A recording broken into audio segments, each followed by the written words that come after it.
When speaking about the horrific history of the transatlantic slave trade, one of the most famous narratives is Roots by Alex Haley, which was first released as a book and then made into a popular TV series. This story was the narrative of a Gambian man named Kunta Kinte who was captured and enslaved and sent to America, and follows the legacy and history of his family and the transmission of his story throughout generations until the author, Alex Haley, who was a sixth-generation descendant of Kunta Kinte. And although there were strong allusions to Kunta Kinte's Muslim heritage throughout the TV series, and more specifically in the book, what is the link between Kunta Kinte and Fatima Fihri, the founder of Qarawiyyin University, the oldest university in the world? In the book, Alex Haley describes Kunta Kinte's grandfather as an Islamic scholar who moved from Mauritania into Gambia and married his grandmother. And Kunta Kinte was named Kunta after the tribe that his grandfather came from.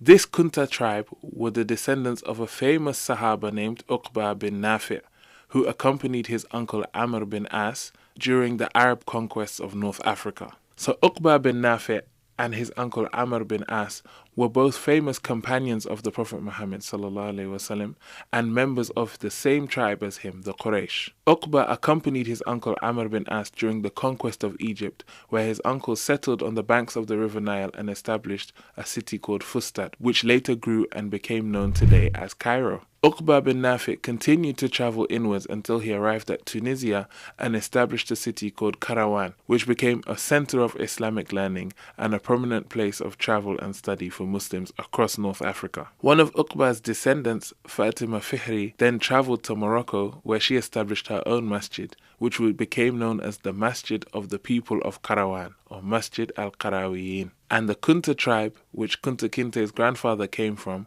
were also the descendants of Uqba bin Nafi', making Fatima Fihri and Kunta Kinte distant relatives. This is a testament to the often unknown and untold history and legacy of Islamic scholarship in West Africa, as we see that this enslaved West African man had a lineage that traced its way all the way back to the time of the Prophet Muhammad ﷺ.